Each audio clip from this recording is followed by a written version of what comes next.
Amen.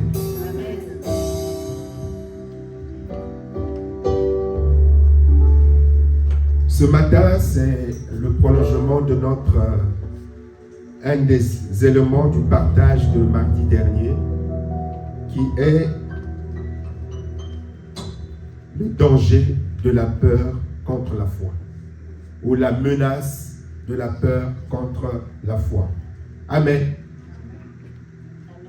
Nous avons, nous chrétiens, un ennemi vraiment sournois qui est très très dangereux, aussi dangereux que le virus le plus nocif ou le plus infectieux, qui est la peur.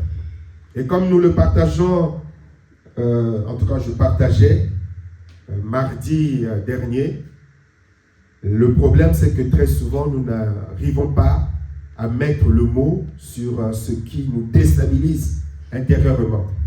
Nous n'arrivons pas souvent, en tout cas c'était mon cas, à mettre un nom sur la peur lorsqu'elle vient se manifester dans nos cœurs et dans nos vies. Amen. Je vous témoignais que, le mardi en tout cas, je témoignais que je faisais partie de ces chrétiens qui disaient, dans mon zèle de la jeunesse, qui disaient qu'un chrétien ne peut pas avoir peur.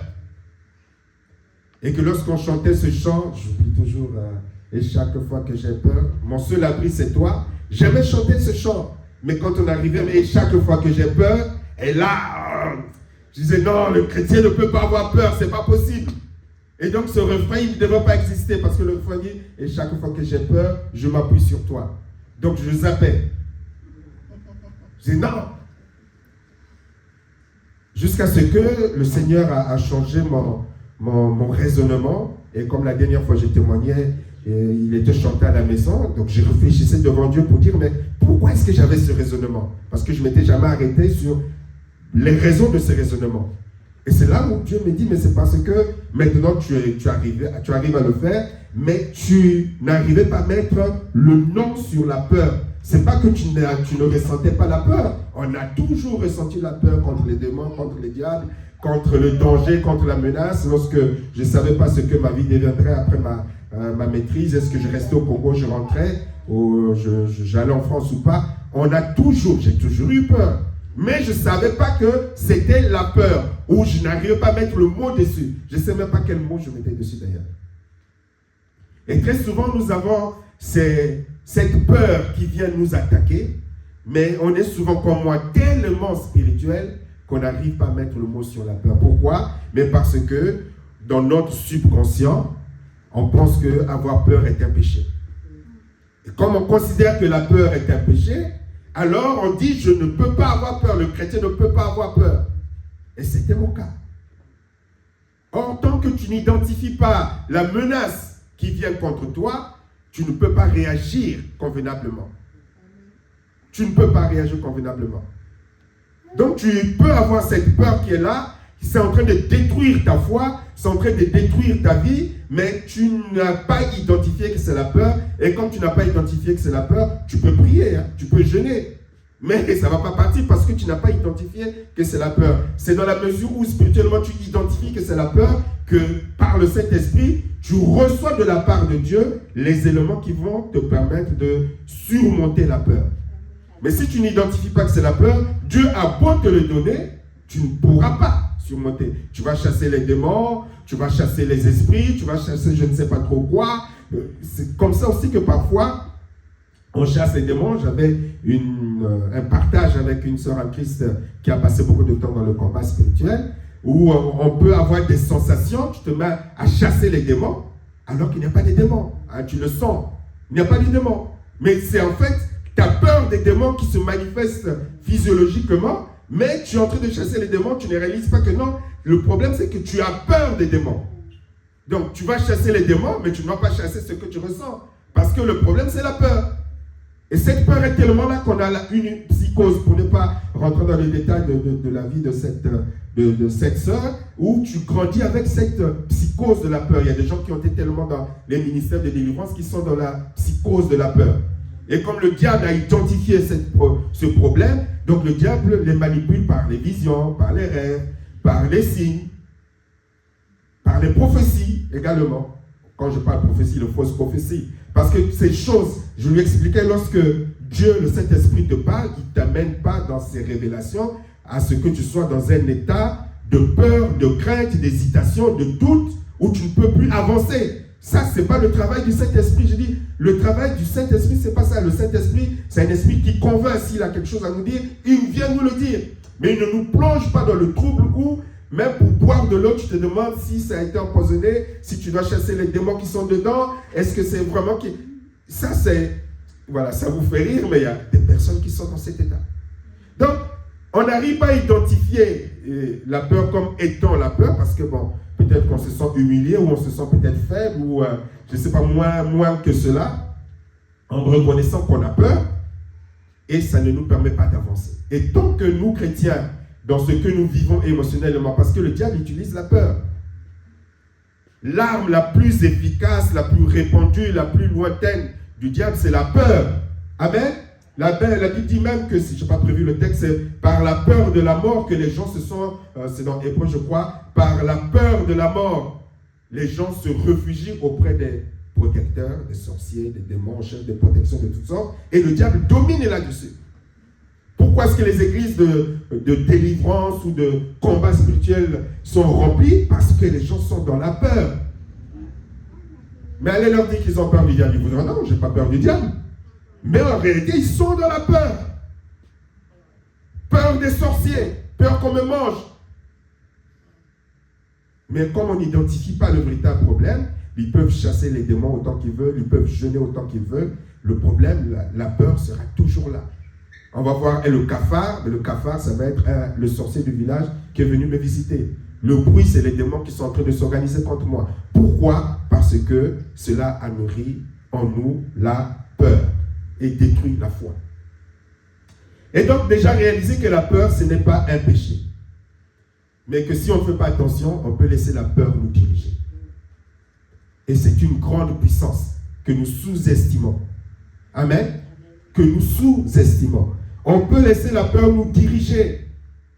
Alors même prendre des décisions devient dangereux. Nous allons prendre quelques exemples dans la Bible des circonstances et certaines situations des différents serviteurs de Dieu pour voir comment est-ce qu'ils ont été confrontés à ce problème. Donc notre passage d'appui, c'est le psaume 56, verset 4, qui dit « Quand je suis dans la crainte ou quand je suis dans la peur, en toi je me confie. » Amen. Quand je suis dans la crainte ou quand je suis dans la peur, en toi je me confie. Donc nous avons certains exemples dans la Bible où la peur a joué un très mauvais tour spirituel. Nous avons l'exemple des enfants d'Israël qu'on trouve dans Nombre chapitre 13 et dans Nombre chapitre 14. Lorsque Dieu va dire à Moïse d'envoyer les espions pour aller vérifier, ils étaient arrivés juste à la frontière. Dieu avait fait des grandes promesses au peuple d'Israël. Et le peuple d'Israël a traversé le désert. Et le peuple d'Israël est venu et s'est retrouvé devant la terre promise. Il ne leur restait plus qu'à traverser. Tout était préparé. Dieu dit maintenant, voilà, vous avez fait tout ce chemin. Je t'ai sauvé mon enfant. Tu es passé par différentes épreuves, par différents combats. Le but, c'était de t'amener dans ta destinée et que tu t'installes dans ta destinée. J'adapte pour nous. Et devant la destinée, Dieu te dit, ben voilà, tu peux maintenant y accéder. Et là, les enfants d'Israël, ils vont envoyer des espions et les espions vont revenir. Au lieu d'avoir le regard de la foi, les espions vont voir les géants et les espions vont avoir peur des géants. Ils vont même dire que nous étions en face d'eux comme des sauterelles. Nombre 13, 28 et 33, il dit, le peuple que nous avons vu est puissant à nos yeux, nous étions comme des sauterelles. Ils se sont fixés sur les espions, sur les géants. Et en se fixant sur les géants, le peuple va oublier et la promesse de Dieu. Le peuple va oublier ce que Dieu avait fait, ce que Dieu avait accompli. Le problème de la peur, c'est qu'elle vient nous remettre en question notre confiance en Dieu. Lorsque la peur est là, si nous regardons l'élément qui nous fait peur, si nous nous focalisons sur l'élément qui nous fait peur, elle va nous faire oublier ce que Dieu a déjà accompli dans nos vies. Va nous faire oublier les délivrances. Vous vous rendez compte?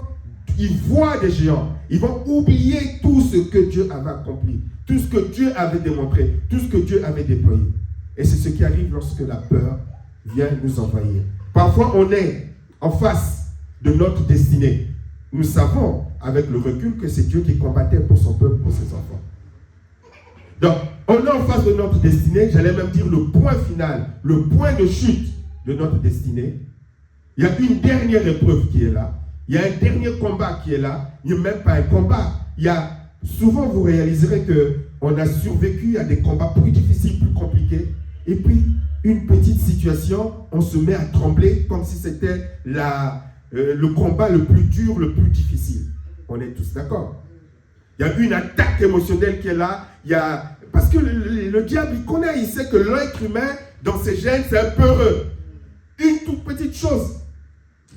Il y a des grandes choses dans lesquelles on est debout, en forme. On a chassé le Lucifer. Mais le petit démon, ce jour-là, va venir et puis tu te mets à trembler, tu te mets à t'agiter, tu te mets à... Et c'est ce qui va arriver au peuple d'Israël. Et ils vont avoir une tentation de repartir, de retourner vers l'ancienne vie. Il y a des étapes en tant que chrétiens que Dieu permettra que nous puissions franchir. Il y a des étapes, il faut appeler Il y a des étapes en tant que chrétiens, que nous sommes appelés à franchir. Mais quand ces étapes ne sont pas abordées avec victoire, avec assurance, ce qui arrive, c'est que nous reculons. Nous reculons. Et lorsque nous reculons, comme les enfants d'Israël, on succombe à la tentation de repartir en arrière. Ils vont dire non, on préfère encore repartir en arrière, on préfère encore retourner. Il va dire, Nombre 14, 3 à 4, pourquoi l'Éternel nous fait-il aller dans ce pays? Retournons en Égypte. Retournons à notre ancienne vie. Tu as été baptisé, tu es devenu chrétien, tu as franchi les différentes étapes, les différents combats, et puis arrive le moment plus ou moins ultime. Comme avait dit un serviteur de Dieu, c'est souvent dans le dernier quart d'heure de la destinée d'une personne ou les dernières minutes que souvent les chrétiens flanchent. Presque arrivé. Au lieu de tenir bon, ils vont reculer. Ils vont douter de la puissance de Dieu, ils vont douter de la capacité de Dieu. Et c'est ainsi que cela nous visite souvent dans ce que nous faisons dans le Seigneur. À cause de la peur, lorsqu'il faut aller de l'avant, la peur nous domine tellement. À cause de la peur, très souvent, nous préférons rebrousser chemin, repartir en Égypte, comme cela est arrivé pour les enfants d'Israël. Ils avaient cette tentation. Si Dieu ne les avait pas arrêtés, ils repartaient en Égypte. Ils étaient prêts à repartir. Je ne sais pas comment ils seraient repartis parce qu'il y avait la mer Rouge à traverser dans l'autre sens. Comment ils auraient fait? Mais lorsqu'on est dans la peur, on ne raisonne plus. On est d'accord. Il fallait traverser la mer Rouge. Qui allait leur ouvrir la mer Rouge? Quel Dieu! Lorsqu'on est dans la peur, nous ne raisonnons plus. Nous perdons tout sens spirituel. Et nous nous focalisons sur le danger, la menace qui est là. Et on se met à surestimer le danger. C'est pour ça que les enfants d'Israël vont dire que nous étions à leurs yeux comme des sauterelles, des menteurs en plus. Ce n'était pas autant géant que ça, mais nous étions comme des sauterelles à leurs yeux. Pourquoi? Lorsqu'on est dans la peur, on surdimensionne le danger. Pour se donner bonne conscience ou pour se donner une excuse. C'est une leçon pour nous. Et beaucoup de chrétiens sont retournés en arrière, sont repartis dans leur ancienne vie, sont repartis dans l'Égypte, sont repartis dans leurs anciennes pratiques, alors que Dieu les avait délivrés. Ils avaient expérimenté la délivrance, ils avaient expérimenté la guérison, ils avaient expérimenté beaucoup de choses avec le Seigneur. Mais lorsqu'ils ont laissé la peur les dominer, Ils ont fait marche en arrière. Ils n'ont plus fait confiance en leur Dieu. Alléluia. Donc nous devons faire attention pour ne pas reculer, sinon nous risquons de le payer très très cher. Nous avons l'exemple aussi des enfants d'Israël avec Goliath. Pendant combien de temps Goliath a parlé aux enfants d'Israël? 40 jours. 40 jours. Goliath se présente devant eux. Goliath parle devant eux. Mais le peuple d'Israël était là dans la peur, dans la crainte. Parce qu'ils avaient oublié qu'ils avaient un Dieu. Et c'est ce que David va venir leur rappeler. Israël était devant Goliath, mais ne pouvait pas s'exprimer. Israël était devant Goliath, et Goliath les a... Vous avez vu pourquoi est-ce que Goliath ne les a pas massacrés? Vous n'avez pas posé la question? Tiens, je peux poser la question direct. Pourquoi est-ce que les Philistins et Goliath n'ont pas attaqué pour les décimer? Guerre psychologique. Parce que Dieu était son peuple, il ne pouvait pas les détruire. Parce que tout est toujours sous le contrôle de Dieu. Amen. Tout. Merci, pasteur. Tout. Il pouvait, non? Qu'est-ce qui empêche le diable de nous tuer, de tuer le pasteur, le pasteur qui le dérange là? Qu'est-ce qui empêche le diable de nous tuer? Parce que tout est toujours sous contrôle. Amen. Qu'est-ce qui empêche? Parfois, on ne raisonne pas. On se dit, le diable est puissant, il est ceci, il est cela. Mais s'il était, qu'est-ce qui l'empêcherait de tuer tous les chrétiens, tous les pasteurs? Le problème serait réglé pour lui. Pourquoi il ne le fait pas? Parce que Dieu ne le permet pas. Quel que soit l'ennemi, tout ce qui arrive à un enfant de Dieu, parfois de façon inopinée, surestimée, que la peur ne te fasse pas oublier que même ça est sous le contrôle de Dieu.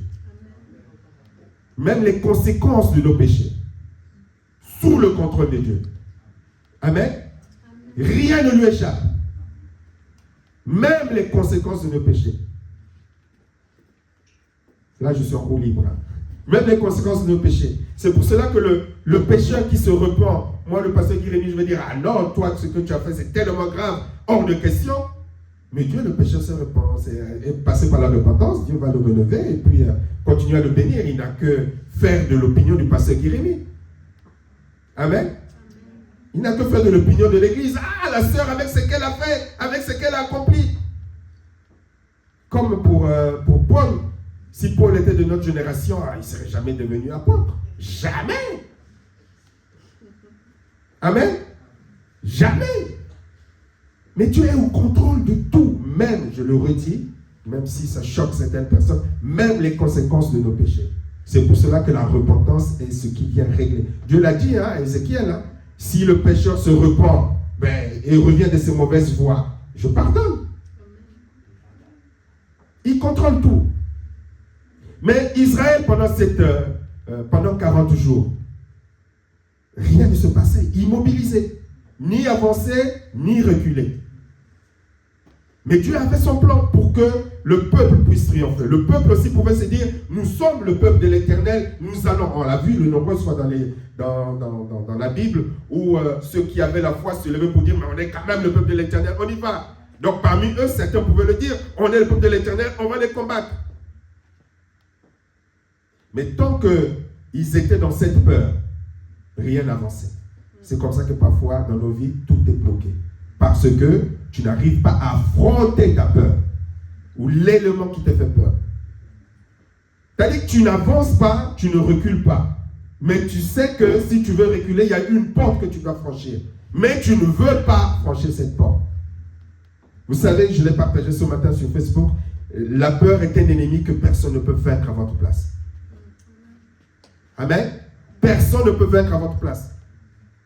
On peut beau vous expliquer, hein, je crois qu'on peut tous beau expliquer, mais celui qui doit le vaincre, parce que Dieu l'a déjà vaincu, c'est toi qui dois le vaincre en te basant sur ce que la Bible dit. Très souvent, la peur vient nous dominer lorsque nous oublions qui est notre Dieu. notre Dieu. Et ça peut arriver à tout le monde, même au pasteur. Il ne faut pas se leurrer. Tout le monde. Si tu ne veilles pas, c'est pour ça que la Bible dit que veille sur ton cœur plus que toute autre chose. Si tu ne veilles pas sur ton cœur, tu peux oublier.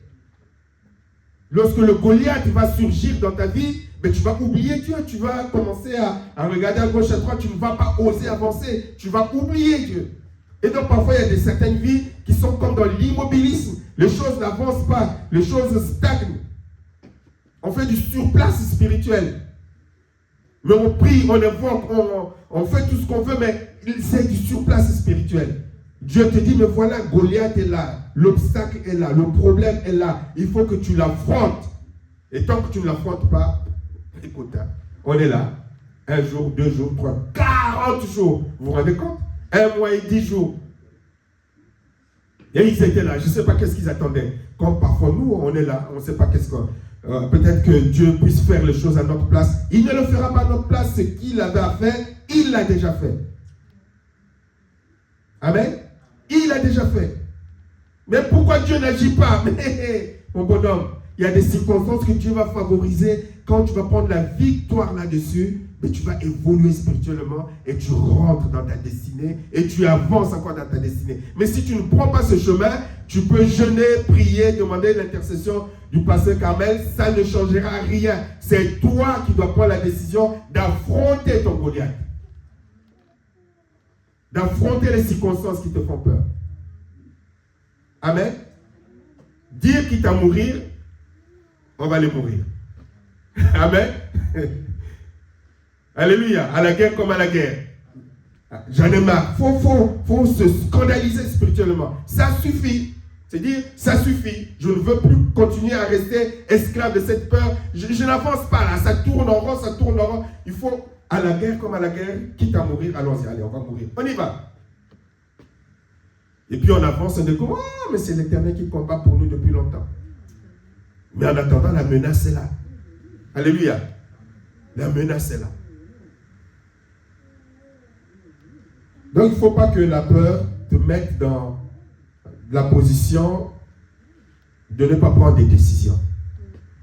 Je ne sais pas, je réfléchis, je prie, je cherche le discernement, je demande un signe. Je pensais, je croyais. Sœur Réna, est-ce que tu peux prier pour moi? Qu'est-ce que tu as vu? Est-ce que Dieu ne t'a pas parlé pour moi? Il ne t'a rien dit pour moi? Pasteur, toi aussi, hein? Tu vois que pour les autres, mais pour moi, là, tu ne vois pas. Je fais, je ne fais pas. Et c'est toi qui dois décider. Amen.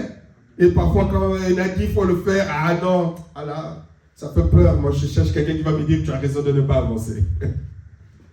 Tu as raison de ne pas prendre des décisions. Amen. Tu as raison de ne pas prendre des décisions. On est là, on tourne. La Bible parle de celui qui est indécis dans ses résolutions. Tu tournes, tu tournes, tu tournes. Tu veux quoi? On avance ou on n'avance pas? Et Dieu veut que tu sois capable d'avancer. Tout ce qui te fait peur, qui t'empêche de prendre. Il faut l'identifier, il faut être capable de... C'est parce que on joue au spirituel. Je cherche à connaître la pensée de Dieu, la volonté de Dieu. Non, tu as peur de prendre une décision. Donc va vers Dieu, dis-lui, Père, j'ai peur de prendre la décision. Aide-moi, on va le voir par la suite. Au lieu de jouer au spirituel, moi, il faut que Dieu... Oui, c'est bon, tout ça, c'est juste, c'est biblique. Mais là, dans ce cas actuel, c'est la peur. Il faut que tu le reconnaisses. Pasteur Jérémie, tu as peur? Ah non, pas moi. J'écris quand même un certain nombre de livres, je ne peux pas avoir peur. Amen. Une fois, je dormais dans la nuit, j'ai eu des attaques spirituelles et je commençais à avoir peur. Je me suis parlé à moi, je dis, mais attends, mais pourquoi j'ai peur? Il faut se parler, hein. Je dis, mais là, j'avais maintenant appris à identifier, mais pourquoi j'ai peur? Mais pourquoi? Ah non, je ne dois pas me... Alléluia. Je répète, la peur n'est pas un péché. C'est la réaction que tu vas avoir ou pas en fonction de la peur qui peut te conduire à pécher. Alléluia. Qui peut ouvrir une porte et qui peut te conduire à prendre des décisions et à faire des choix qui vont te conduire au péché. Amen. La peur d'être envoyé de la France. La peur de. Et après on fait des choix qui ne conviennent pas. Nous avons le bel exemple d'Exode 14, lorsque les enfants d'Israël vont se retrouver devant la mer Rouge. Et que là, ils voient Pharaon arriver. Ils voient Pharaon avec son armée arriver. Et le peuple va se mettre à crier, il va prendre panique. Ça y est, c'est terminé pour nous. Et pourtant, il y avait la colonne de feu qui était là. Amen. La colonne de feu était là. Le nuage ardent était là. Tout ce qui symbolisait la présence de Dieu était là. Mais la peur va rendre aveugle. Même lorsque Dieu est en train d'agir. Alors, je suis sûr que tonton Xavier a déjà donné des conseils à quelqu'un pour dire, mais tu ne vois pas qu'il y a des clins d'œil de Dieu dans ta vie, Dieu est là, il agit, depuis longtemps, il t'accompagne, il regarde même dans ce que tu m'as dit, et la personne dit, mais non, oui, mais. Oui, mais. La peur nous aveugle même devant l'évidence spirituelle. Nous aveugle. Et là, on a beau te donner les conseils, oui, mais on discute. On discute parce que la peur est là. La crainte est là. Tu dois veiller à ce que la peur ne te rende pas aveugle et t'empêche de reconnaître les clins d'œil de Dieu dans ta vie. Il est fidèle. Mais quand la peur est là, tu oublies qu'il est fidèle. Parce que tu es focalisé. Vous vous rendez compte, les enfants d'Israël, Pharaon arrive, la colonne est là, la nuit est là, mais eux, ils regardent Pharaon. Donc c'est souvent une question de choix. Vers qui tu tournes ton regard? Tu tournes ton regard vers la menace, vers le danger, ou tu tournes ton regard vers ton Dieu? Je sais que tu es là. Amen. C'est vrai que la lettre de l'huissier, ils vont certainement peut-être se dire, mais pourquoi il parle un peu trop de l'huissier là? Il y a un huissier qui est venu dans sa vie. Non, on n'a pas de lettre d'huissier, mais c'est vrai que la lettre d'huissier est là, tu la vois, tu la touches. Dieu, il faut que tu aies la paix à l'intérieur, mais ce que tu touches est là. Amen. Le compte en banque, le moins 2000 est là. Mais Dieu qui te dit que je vais te nourrir, je vais prendre soin de toi, bon, il faut être renforcé dans la foi. Mais c'est souvent à cause du regard, la direction de notre regard. On regarde les moins 2000 ou les moins 1 million de ton compte, 2 jours après le deuxième jour du mois, où tu restes les yeux fixés sur le Seigneur. C'est pour cela que la Bible nous dit que nous devons prier sans cesse. Et le prier sans cesse, je le redis encore, je l'ai développé dans le livre, c'est pas prier sans cesse, je me lève le matin, 2 heures, je prie, 10 heures après, 2 heures après, je prie, matin encore, je prie, le soir, je prie. C'est pas ça le prier sans cesse. Le prier sans cesse, c'est une communion permanente avec Dieu. Parce que prier, c'est être en communion, parler avec Dieu. Tu dois être de façon permanente. Il n'y a pas un temps d'arrêt. C'est quand nous marquons le temps d'arrêt, parce que pour nous c'est ça, la vie de prière. J'ai prié le matin, mais je vais attendre à midi ou je vais attendre le soir. Et pendant ce laps de temps, tu es déconnecté, tu es intéressé, distrait par autre chose. Mais pendant ce temps, il y a un ennemi qui ne dort pas, qui va venir insérer, murmurer. Et quand il dit murmurer souvent à nos oreilles spirituelles, souvent nous sommes tellement distraits qu'on ne sait pas qu'il est en train de semer ces craintes de la peur et du doute. La prière, elle doit être de façon permanente. C'est pour cela que la vie du chrétien, c'est une vie de louange ou une vie d'adoration. Dans la racine hébraïque, ça se mélange. Il n'y a pas, parfois nous en français, on sépare un peu la louange et l'adoration, mais le mot dit la même chose. En fait, on ne peut pas séparer la louange de l'adoration. Amen. Et si tu as cette vie de prière, prier sans cesse là, Dieu va te garder pour que la peur ne t'aveugle pas au point d'oublier Dieu. Mais si tu es déconnecté pendant un temps parce que tu penses que tu as prié pendant 2 heures le matin et puis le soir tu vas prier, c'est ça la vie de prière, c'est une grosse erreur, c'est pas ça la vie de prière. En permanence. Parce que l'ennemi, lui, il est là en permanence. Amen. par ses intermédiaires, pas toujours directement parce qu'il n'est pas omniprésent, par ses intermédiaires, parce que nous dérangeons, parce que nous sommes chrétiens, nous dérangeons. Donc, tout ce qu'il peut faire pour instiller le doute en nous, pour nous faire prendre de mauvaises décisions, cette pression, ce stress qui vient là, c'est, les Français, enfin, les psys appellent ça le stress, mais on sait tous que pour nous, dans les termes spirituels, c'est l'oppression qui est là. Tu as une oppression, tu as peur, et si tu n'es pas conscient, ben, tu fais et tu prends des mauvaises décisions. Alléluia. Mais dans la Bible, il y a des bons exemples à retenir face à la peur et que nous devons avoir. Nous avons l'exemple de Pierre lorsqu'il a commencé à sombrer, c'est dans Matthieu 14, verset 30, lorsqu'il a commencé à sombrer sous le poids des vagues. Parce qu'il demande à Dieu, Dieu dit viens, marche. Il marche et puis il va arriver une situation et il va se mettre à couler. Il va se mettre à couler. Mais lui, il va avoir l'une des réactions que nous devons nous également avoir. Il a vu qu'il était en train de couler. Il va avoir peur de couler. Mais il ne va pas se laisser couler tout doucement jusqu'à se noyer spirituellement. Vous me suivez?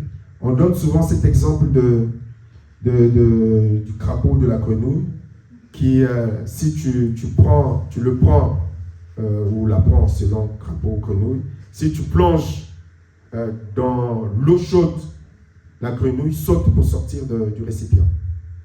Mais si tu plonges dans l'eau froide et que tu amènes progressivement à ébullition, la grenouille ne bouge pas, ou le crapaud ne bouge pas, se laisse mourir. Et souvent, ou parfois, les chrétiens agissent de la même manière. L'épreuve est là, le danger est là, la situation est là, mais on regarde et puis on sombre, et puis on ne retrouve plus personne. Mais Pierre va avoir la bonne décision, il va crier à Jésus. Alléluia. Dans sa peur, il va crier à Jésus. Et c'est ce que nous devons apprendre. Quand nous avons peur, nous devons apprendre à crier et à parler à Jésus. Amen. Il a commencé, il a vu le danger, il a vu la menace. Il va prendre sa lettre d'huissier et dire, bon voilà, Seigneur, j'ai besoin de toi. Viens à mon secours. Amen. Viens à mon secours. Il n'y a pas de honte. C'est nous qui parfois nous pensons que Dieu est le président de l'Élysée ou le Dieu est comme Trump, Dieu est comme le roi, il faut beaucoup de... Dieu est comme son excellence, je ne vais pas citer. Voilà, pour aller le voir, ben, il faut se courber, il faut d'abord passer par lui, après pour me voir plus haut, il faut encore passer. Non, Dieu est simple, comme notre frère en dépit de sa responsabilité. Simple. On peut lui parler, simplement. Venir le voir, lui dire, papa, j'ai peur. Voilà, la menace est là, j'ai peur. Et c'est l'exemple que nous allons avoir dans 2 Chroniques, 2 Chroniques chapitre 20, lorsque Josaphat va recevoir cette nouvelle, cette annonce. On va lui dire, il y a un peuple nombreux qui vient. Et il va comprendre que ce peuple nombreux vient pour le grand remplacement. Que ce peuple nombreux vient pas que pour lui, mais ce peuple nombreux vient aussi pour tuer tout le monde. Et prendre la place. Mais dans la Bible, il nous est dit que dans sa peur, dans sa frayeur, Josaphat chercha l'Éternel. Amen. Et il va parler à Dieu. Il va dire, voilà, je suis sans force. Et ça, c'est le grand exemple. Il dit, la multitude est là, je suis sans force. Il ne va pas se surestimer. Et quand c'est arrivé à Josaphat, dans les chapitres précédents, vous verrez que c'est quelqu'un qui a été zélé pour Dieu. Le genre de choses qui nous arrivent, tu es tellement zélé pour Dieu, tu as travaillé pour Dieu et tu t'attends à ce que tout aille bien. Bam, c'est la mauvaise nouvelle qui arrive. Oh, mais qu'est-ce qui se passe? C'est ce qui lui est arrivé, parce qu'on lit parfois de façon séparée. Il a fait des choses extraordinaires pour Dieu en amont. Mais en fait, cette épreuve venait, si j'anticipe, cette épreuve venait pour le bénir. C'est-à-dire que c'est Dieu qui va envoyer les ennemis, parce que ces ennemis étaient venus pour s'installer, donc ils avaient pris toute leur richesse, tous leurs biens. Allez, on va aller attaquer Israël, on va les décimer, et puis on va s'installer. Mais pour Dieu, ça c'était la vision de l'ennemi. La vision de Josaphat, c'était l'ennemi vient pour nous tuer, nous massacrer, on est en danger. La vision de Dieu, c'était voilà le cadeau que je vous envoie. Amen. Voilà le cadeau que je vous envoie. Amen. Dieu est en train de le bénir en fait. C'était le moyen par lequel Dieu voulait le bénir pour sa fidélité, pour sa sainteté, pour sa sanctification, pour le zèle extraordinaire qu'il avait montré pour la parole et pour Dieu et pour le peuple. Donc Dieu a dit, je vais aller le bénir. Donc j'envoie l'ennemi. Et Josaphat va réagir, il va dire, dans ma peur, dans ma crainte, je vais chercher l'Éternel. Je vais chercher la face de l'Éternel. À cette époque, c'était cette expression. Nous aussi, quand des choses arrivent, c'est pour ça que la Bible dit que tout concourt au bien de ceux qui aiment Dieu. Tout. Des choses terribles qui t'arrivent, tu te dis, mais Seigneur, mais j'ai prêché pour ta parole, j'ai fait ceci, j'ai fait cela, mais comment est-ce que ça peut m'arriver à moi? Mais non, c'est le chemin par lequel ton Dieu veut te bénir. Que la peur ne te paralyse pas. Que cette peur te conduise. Dis Dieu, tu es fidèle, tu n'es pas injuste. Amen. Mon Dieu n'est pas injuste. Donc il y a peut-être quelque chose qui m'échappe, que je ne contrôle pas, que je ne maîtrise pas. J'ai été fidèle à l'Éternel, il ne peut pas me bénir par le malheur. Il y a quelque chose qui m'échappe, mais je comprendrai. Mais en attendant, le problème est là. Je vais vers Dieu, je ne panique pas. Je sais que j'ai peur, mais je viens vers lui. Et c'est ce que nous devons apprendre à exercer. Donc déjà reconnaître que tu as peur. Amen. Déjà avoir le réflexe d'aller vers Dieu avec confiance. Pas aller vers Dieu en accusant. Pas aller vers Dieu avec le doute. Pas aller vers Dieu avec en supposant qu'il n'est pas aussi fidèle que ça. Il n'a pas murmuré. Dit voilà, moi et mon peuple, nous sommes là, nous sommes sans force. Nous sommes devant toi. Amen. Il va manifester la foi. Tout le peuple va jeûner et ils vont se retrouver dans l'église. La menace est là. Il ne va pas paniquer pour dire je place l'armée par là, je place les colonels par là. Non, non, non. On va vers celui qui est capable de nous protéger. Amen. Il n'a pas dit comme les enfants d'Israël, Seigneur, malgré avec tout le zèle que nous avons déployé pour toi, le peuple s'est remis à lire ta parole, le peuple écoute ta parole, les Lévites sont debout pour toi. Qu'est-ce que tu nous fais? Non, on va vers l'Éternel. Je suis même au plus petit. Et Dieu va venir les aider et Dieu va venir les secourir. Amen. Donc nous avons cette victoire lorsque dans la tentative d'épreuve, ou lorsque, dans la peur, nous gardons nos yeux vers Dieu. Il faut parler. Amen. Il ne faut pas rester là, dans les soucis, réfléchir, raisonner. Il faut parler, comme avait dit notre frère Cédric. Il faut parler à Dieu. C'est ton Père. Amen. Dis, voilà mon état de cœur. Voilà mon état émotionnel par rapport à la situation que je vis, par rapport à ce qui se passe devant moi. Mais je suis sans force, mais je veux compter sur toi. Amen. Il faut parler. Ne jouons pas au dur, ne jouons pas au fort, ne jouons pas au mature, ou je ne sais pas, les faux spirituels qui réfléchissent. Il faut parler, Père, c'est là. Mais j'ai besoin de toi. Amen. Quand on arrive à mettre en place un tel fonctionnement avec Dieu, la vie spirituelle change. Amen. La vie spirituelle change. Tu établis un réflexe dans ta relation avec Dieu, avec Père. Tout de suite, il y a quelque chose, tu lèves les yeux vers le ciel. Amen. Tout de suite, intérieurement. Pas besoin de beaucoup de paroles. Hein. Comme je rappelais pour Néhémie, lorsque le roi va lui demander pourquoi est-ce qu'il était triste. La Bible dit qu'il a eu peur. Il a eu peur. Et tout de suite, il a parlé. Et tout de suite, il a prié. Nous devons établir ce réflexe. Quelque chose, je parle à Dieu. Amen. Je parle comme, il y a plusieurs exemples. Il y a Mardochée, il y a plusieurs exemples. Lorsqu'on est venu annoncer à Mardochée aussi, les gens, ils allaient être exterminés. On cherche. Il faut aller vers Dieu. Amen. S'il y a un conseil vraiment ce matin, apprends à parler à Dieu. Alléluia. ne joue pas au super spirituel. Parle. Tu le ressens, tu dis, Père, Papa, écoute, voilà ce que je ressens et j'ai besoin de toi. Vous verrez même que ça va créer une proximité extraordinaire spirituelle. Si vous ne l'avez pas encore fait, vous allez voir, ça va changer votre relation avec Dieu. Là, ça va être vraiment une relation d'enfant avec le Père. Et non pas une relation du croyant avec Dieu.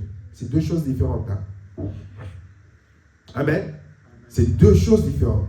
Souvent, nous sommes dans des relations croyants avec Dieu. Donc, c'est quand même Dieu. Hein? Attention. Hein? Mais le Père et le Fils, ça change. Hein? Amen. Ça change. Il y a une proximité qui est là. Et ça change. Pas besoin de beaucoup de salam alek. Et c'est ce que Dieu veut que nous déployions. Et notre dernier exemple que nous connaissons tous, c'est le Seigneur Jésus-Christ. C'est expliqué dans Matthieu chapitre 26. Il a été angoissé. Il savait que la croix était quelque chose de terrible, ce qu'il allait affronter. C'était terrible. Il savait ce que les hommes lui promettaient. Mais dans cette situation, il n'a pas hésité. Notre plus grand exemple. Il est allé vers son Père. Amen. Il est allé vers son Père. Il est allé dans la prière. Il est resté dans la prière.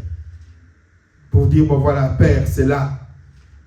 Si tu peux pas, que ta volonté soit faite. Mais je vais l'affronter. Amen. Je vais l'affronter. Lui, il savait, mais je vais l'affronter. Comme il y a beaucoup de situations de nos vies qui sont pour nous des occasions où nous devons accepter la croix. Amen. Où on voit, c'est douloureux, oui. Je ne sais pas si je veux supporter, oui. C'est vraiment, j'ai peur, oui.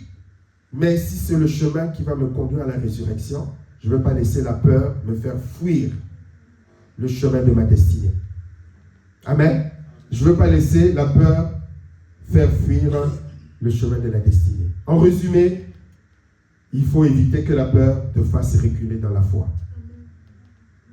Il faut éviter que la peur te paralyse.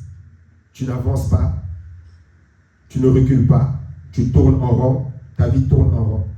Il faut éviter que la peur t'aveugle au point où tu oublies que ton Dieu est tout-puissant, au point où tu oublies que ton Dieu est fidèle, au point que tu oublies que ton Dieu est au contrôle de toutes choses, au point où tu oublies toutes les victoires que Dieu t'a déjà accordées, les miracles que tu as déjà vécus, les guérisons que tu as déjà vécues avec lui, les délivrances que tu as déjà vécues avec lui, ces exaucements que tu n'attendais plus, que tu as déjà expérimenté avec lui, ces clins d'œil dans ta vie, que tu n'oublies pas. Alléluia. Que la peur ne t'aveugle pas au point où tu puisses oublier cela. Mais que la peur puisse être un moteur de la foi qui te conduise vers Dieu. Donc rappelle-toi que ton Dieu est tout-puissant. Amen. Rappelle-toi que ton Dieu est au contrôle de toutes choses. Rappelle-toi ce que dit la Bible et que j'ai partagé également dans la parole de Dieu, que celui qui est en toi est plus fort que celui qui est dans le monde. Rappelle-toi ce que dira le prophète, que ceux qui sont avec toi sont plus nombreux que ceux qui sont contre toi. Amen. Rappelle-toi que tu as reçu le Saint-Esprit et que la parole de Dieu dit dans 2 Timothée chapitre 1 verset 7 que Dieu ne nous a pas donné un esprit de timidité. D'autres versions disent Dieu ne nous a pas donné un esprit de peur. Amen. C'est pour cela que Marc 5,36 dit ne crains point, le Seigneur qui le dira, ne crains point, crois seulement que ton Dieu est au contrôle de toutes choses. Que la peur ne te quitte plus, que la peur ne te dirige plus, ne te domine plus. Identifie-le comme étant tel et viens en parler à ton Dieu. Amen. Il ne va pas te juger, il ne va pas dire Guérémy, tu as peur. Non. Ton Dieu sait ce que tu ressens, mais il faut que tu sois vrai, honnête devant lui pour recevoir les conseils qu'il va te donner, pour être capable de surmonter la situation qui te fait peur et qui te traumatise au point où tu n'arrives plus à dormir. Au point où ta tension a pris un niveau exagéré, au point où tu as perdu ta paix, au point où tu es devenu nerveux, tu es devenu tendu. La peur nous rend charnels. On perd le fruit du Saint-Esprit. C'est pour ça que c'est profondément diabolique. Nous rend profondément charnels. Et que Dieu nous aide à rester spirituels quand ces situations arrivent. Parle à ton Dieu. Dis-lui ça me fait peur. Ça me déstabilise. Mais je vis auprès de toi. Et je veux garder ta paix, ton calme, ta tranquillité. Tu es au contrôle de toutes choses. Au nom puissant de Jésus. Amen. Je vais demander au pasteur de prier. Pasteur, si tu veux bien prier, s'il vous plaît. C'est vrai qu'il y en a 2 ce matin. Donc, 3, enfin, non,